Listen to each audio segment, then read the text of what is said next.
뜻을 정하고 또한 믿음으로 반응함으로써 하나님의 돌보심과 또한 풍성케 하심을 경험하는 우리 모두가 될 수 있기를 소망합니다.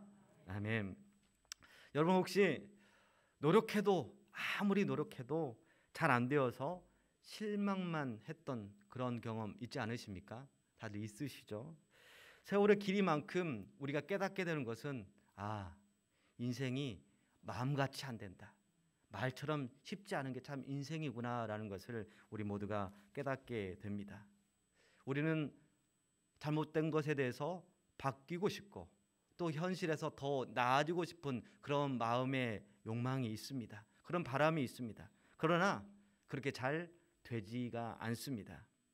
그런 우리를 향해 주시는 오늘 말씀을 통해서 소망을 찾고 예수님의 참 제자로 살아가는 우리 모든 성교회가 될 수 있기를 간절히 소망합니다. 오늘 본문은요, 예루살렘 양문 곁에 있는 베데스다라는 그런 장소를 배경으로 하고 있습니다. 베데스다는 지리적으로 예루살렘 북동쪽에 있는 것으로 추정되는 양문 곁에 있었다라고 전해주고 있습니다. 여기서 양문은 집에서 있는 양문형 냉장고처럼 문이 두 개다라는 그런 양문이 아니라 양의 문입니다. 양의 문은 양들을 성전에 바치기 전에 깨끗하게 씻기 위해서 왕래하던 그 문을 양의 문이라고 한 것이죠. 이 양문 곁에 베데스다라 하는 그런 못이 있었다고 하는 것이죠. 그리고 베데스다 곁에는 벽이 없이 기둥만 있는 행각 5채가 있었는데요. 우리식으로 말하자면 그게 뭐겠어요? 정자가 될 수 있겠죠. 보통 정자는 어떻습니까?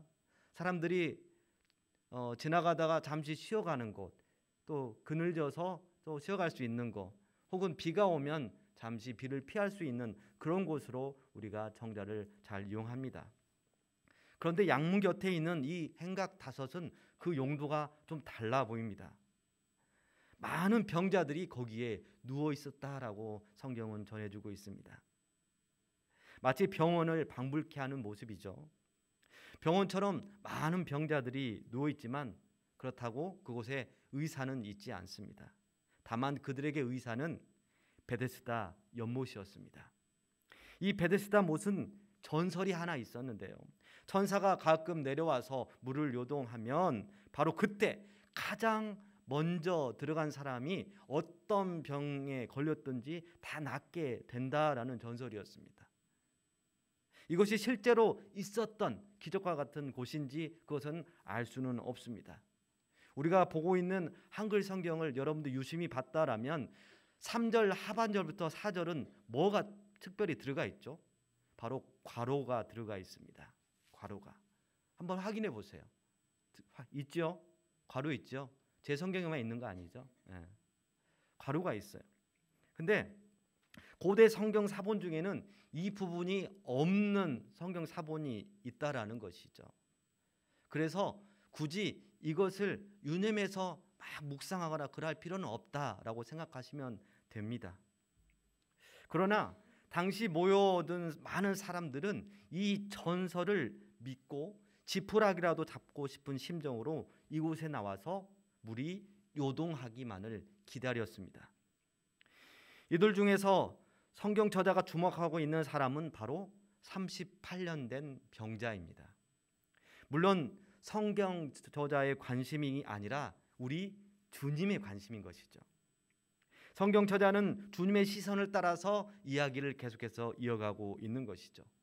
우리도 역시 예수님의 시선을 따라서 이 38년 된 병자의 우선 시선을 두도록 하겠습니다. 38년 된 병자라는 것은 우리가 1차적으로 생각해 볼 때 38년 동안 이 병을 앓았구나라는 것을 생각하게 됩니다. 그러나 나아가 이것은 38년이라는 연수를 생각해 볼 때 이 사람은 불치병이 걸렸구나라는 것을 또한 생각해 보고 오히려 저자는 이것을 오히려 말하는 데 관심이 있는 것으로 보여집니다.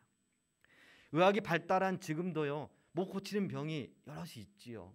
지금도 우리가 겪고 있는 이 코로나 팬데믹 상황 가운데 뭐 하나 고쳤다 싶으면 뭔가 또 다른 변이 바이러스가 생겨나서 자꾸 우리를 불안케 하고 자꾸 그것을 극복해야 하기 위해서 의학자들은 노력하고 있습니다. 하물며 과거는 어떻겠습니까? 더 많은 불치병들이 있었겠죠. 우리가 며칠 아픈 것도 참 힘든데 불치병을 앓고 있던 38년 된 병자는 매우 힘든 나날을 보냈을 것이고 그에게 소망은 오직 이 베데스다 못이었습니다. 이 베데스다라는 그런 단어의 뜻에 대해서 한번 살펴보고자 하는데요. 이 베데스다라는 것은 집이라는 뜻의 베트, 그래서 우리가 베들레헴이라고 하지 않습니까? 베트라는 그런 집이라는 뜻과 또한 잡이라는 뜻을 가진 헤세드가 결합된 단어입니다. 그래서 이 두 단어를 합하면 자비의 집이라는 것이죠. 베데스다는 곧 자비의 집인 것입니다. 그런데 자비는 보통 누구에게 베풀어집니까? 정말 어려운 사람, 정말 용서할 수 없는 사람에게, 정말 힘들어하는 사람에게 자비가 베풀어줍니다. 넉넉하고 풍요롭고 건강한 사람에게 내가 너에게 자비를 베풀게 한다라는 것은 나에게 왜? 라는 이런 반응이 나올 수밖에 없는 것이죠. 오히려 가난하고 부족하고 죄가 많고 병들고 힘들어하는 이들에게 자비가 필요한 것입니다. 그런데 베데스다를 보십시오.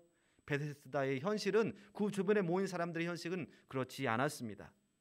병자들 모두 자비의 대상임에도 불구하고 가장 먼저 못에 들어간 사람에게만 병고침의 자비가 주어졌던 것입니다. 이를 통해서 볼 때 베데스다는 진정한 자비의 집이라고 할 수가 없겠습니다. 여러 경쟁 속에서 환자들 스스로도 그들 자체에서도 너무 힘들고 괴로운데 병으로서 괴로운 삶을 살아가는데 그들 안에서도 서로 경쟁해야 된다라는 거 얼마나 괴롭겠습니까? 그래서 경쟁 속에서 자기의 실력으로 무엇인가 얻게 된다는 차원에서 보면 이 본문에서 말하는 오늘 성경 요한복음 5장에서 말하는 이 베데스다는 자비의 집이 아니라 오히려 승리자의 집, 강한 자의 집, 이런 집으로 불려야 마땅한 것입니다. 더군다나 38년 된 불치병 환자에게 베풀어져야 할 그런 자비란 없었습니다. 자비의 집인데 자비가 없었습니다. 그래서 예수님께서 많은 병자들 가운데 자비가 가장 필요한 이 38년 된 병자를 주목하신 것입니다. 왜냐하면 예수님께서 자비가 필요한 그에게 자비를 베풀어 주시기 원하시기 때문입니다. 그래서 본문을 통해서 생각해 볼 수 있는 영적 교훈은 예수님이 진정한 베데스다라는 것입니다. 우리 옆 사람과 이렇게 함께 나눌까요? 예수님이 진정한 베데스다입니다. 한번 더 해볼까요? 예수님이 진정한 베데스다입니다. 그렇습니다.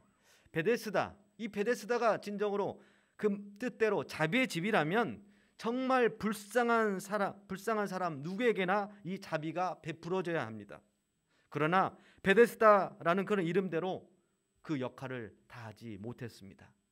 그래서 예수님께서 38년 된 불치병자에게 자비를 베풀어 주신 것입니다.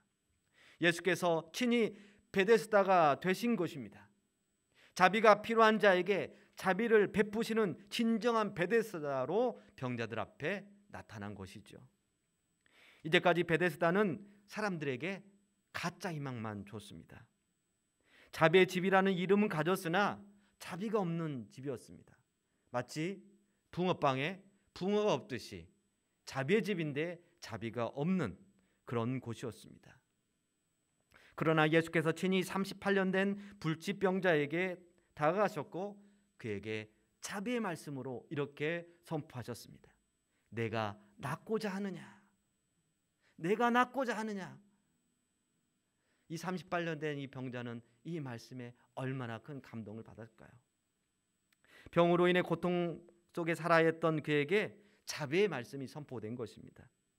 그에게 자비를 베푸셔서 진정 그들이 붙잡아야 할 소망이 누구인지, 자비의 집 베데스다가 누구인지 예수님께서 가르쳐주고 계십니다. 우리도 역시 우리를 도와주고 우리의 소원을 성취시켜줄 다른 무언가를 의지하며 살아가려 할 때가 분명히 있습니다. 인생을 살면서 터득한 노하우로 이를 해결해 보려고 할 때도 분명 있었음을 고백합니다. 저 사람이 나의 출세에 동아줄 같은 사람이 될 거야 라고 그 사람을 의지합니다. 저 회사가 내 인생을 출생 역전시켜 줄 거야 라고 그렇게 그런 회사를 들어가려고 합니다. 이렇게 다른 것을 의지하려고 합니다. 혹은 내 경험상 이럴 때는 이렇게 하면 돼. 세상 이치가 다 그렇지 않아? 이렇게 하다 보면 쨍하고 해뜰 날이 오지 않겠어? 라고 하면서 자신의 경험이나 세상의 이치 속에서 모든 일들을 해결하려는 우리의 모습도 발견하게 됩니다. 이런 우리를 향해서 주님은 동일하게 말씀하실 것입니다. 내가 낫고자 하느냐? 내 인생이 변화되길 원하느냐? 이 질문은 내가 무엇에 시선을 두고 있느냐라는 그런 질문으로 또한 바꿔볼 수가 있을 것입니다. 너의 시선을 과연 어디에 두고 있느냐? 그리고 주님은 말씀하실 것입니다. 이제 너의 시선을 나로 돌려라. 너에게 자비를 베풀어 줄 자는 바로 나다. 내가 베데스다다. 이렇게 말씀해 주시는 주님 앞에 네, 베데스다인 주님, 저를 고쳐주십시오. 제 인생을 도와주십시오. 우리 가족을 도와주십시오. 저의 병을 고쳐주십시오. 제 아들, 제 딸을 맡깁니다. 책임져 주십시오. 두 손 들고 나아갈 때에 38년 된 병자가 고침을 받았듯이 주께서 우리 인생도 회복시켜 줄 줄로 믿습니다. 주께서 우리를 새롭게 해 줄 줄로 믿습니다. 한편 오늘 본문은 예수님의 자비가 조건 없는 자비임을 말해주고 있다는데 우리는 주목할 필요가 있습니다. 예수님께서 말씀하십니다. 일어나 내 자리를 들고 걸어가라. 그러자 그 사람이 곧 나았다라고 전해주고 있습니다. 예수님의 병고침의 사역을 볼 때 어떻습니까? 상대방의 믿음을 보고 그 기적의 역사가, 병고침의 역사가, 살아나는 역사가 나타나는 것을 우리는 성경을 통해서 곳곳에서 많이 찾아볼 수가 있습니다. 오늘 본문 바로 앞에는 예수님께서 왕의 신하의 아들을 고쳐주시는 내용이 나오는데요. 요한복음 4장 50절과 51절을 우리 함께 읽어보도록 하겠습니다. 시작. 예수께서 이르시되 가라, 내 아들이 살아있다 하시니 그 사람이 예수께서 하신 말씀을 믿고 가더니 내려가는 길에서 그 종들이 오다가 만나서 아이가 살아있다 하거늘. 아멘. 어떻게 전합니까? 왕의 신하가 예수님의 말씀을 믿고 갔다고 합니다. 그에게서 믿음이 보여졌습니다. 그 믿음으로 갔더니 왕의 신하의 아들이 나음을 입은 것입니다. 그래서 그런데 오늘 본문의 38년 된 병자는 어떻게 반응합니까? 예수께서 내가 낫고자 하느냐라고 물을 때 네, 제가 낫고자 합니다라고 하였습니까? 그렇지 않았습니다. 그런 믿음의 반응이 나타나지 않습니다. 다만 그는 베데스다 못에 들어가고 싶으나 그럴 수도 없고 심지어 도와주는 사람이 없다라고 자신의 신세 한탄만 하고 있습니다. 그런 그에게 예수님은 어떻게 하십니까? 내 자리를 들고 걸어가라 말씀해 주십니다. 그랬더니 그 사람이 곧 나았다라고 합니다. 38년 된 병자에게 믿음의 고백이 있었습니까? 아닙니다. 이것은 오직 예수님의 자비와 예수님의 은혜로서 나타난 병고침의 역사인 것입니다. 38년 된 병자의 믿음으로 인해서가 아니라 예수님의 자비하심이 바로 병고침을 나타나게 했다는 것입니다. 예수님은 어쩌면 38년 된 병자에게서 믿음을 찾아볼 수 없겠다고 판단하셨을지 모릅니다. 38년 된 병자의 대답에서 알 수 있듯이 그에게 있어서 유일한 소망은 무엇이었습니까? 계속해서 기다렸던, 자기를 고쳐줄 수 있다고 믿었던 건 바로 베데스다 못이었습니다. 그런데 만일 이 38년 된 병자가 예수님이 누구신지 알았다라면 내 예수님, 내 주님, 저를 고쳐주십시오. 제가 낫기를 원합니다 라고 했을 것인데 그렇게 대답하지 않았습니다. 38년 된 병자의 마음에는 무엇을 가득 찼어요? 저 베데스다 연못이 언제 움직이나, 누군가 꼭 나를 저 못이 요동할 때 나를 좀 저기에 집어넣어줬으면 좋겠다, 그런 마음으로서 가득 찼을 것입니다. 베데스다만이 그의 소망이었고 거기서 낫고자 하는 열망으로 가득했다라는 것이죠. 그러나 형편이 안 되고 상황이 안 돼서 베데스다 못에 들어가지 못하여 불치병을 가진 채로 계속해서 살아갈 수밖에 없었습니다.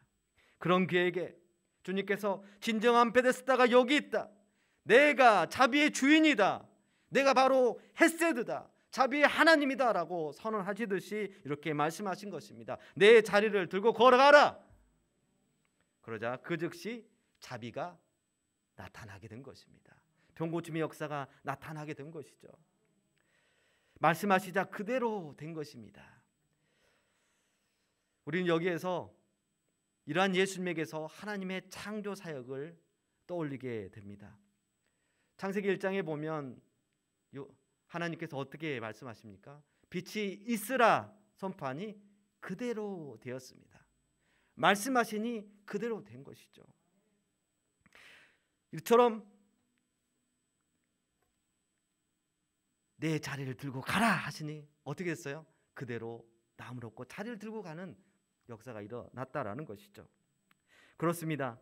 하나님의 말씀은 선포한 대로 이루어집니다. 하나님의 말씀은 공기 중에 사라지지 않고 말씀하신 대로 반드시 성취되는 것입니다. 이게 우리 하나님의 말씀인 것입니다. 우리 역시 38년 된 병자와 같은 존재였습니다. 우리 힘으로는 도무지 해결할 수 없는 죄의 문제, 고난의 문제를 안고 살아갈 수밖에 없는 우리였습니다. 그러나 그런 우리에게 자비의 주님이 찾아오신 것입니다. 그리고 십자가 위에서 예수 그리스도의 권능의 이름으로 선포해 주셨습니다. 다 이루었다. 모든 죄의 문제를 다 해결하시고 다 이루었다 말씀해 주셨습니다. 십자가 위에서 선포하시며 우리의 죄의 문제, 죄로 인한 고난의 문제를 모두 해결해 주신 분으로 우리에게 찾아오신 것입니다.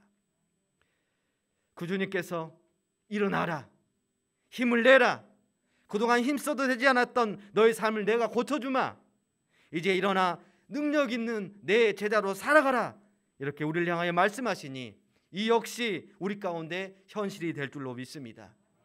이제 우리의 삶이 나아질 것입니다. 말씀하시니 빛이 있었고, 말씀하시니 하늘과 땅이 생겨나고, 말씀하시니 모든 만물이 생겨났던 것처럼 말씀하시니 이제 우리의 삶의 회복이 반드시 나타날 것입니다.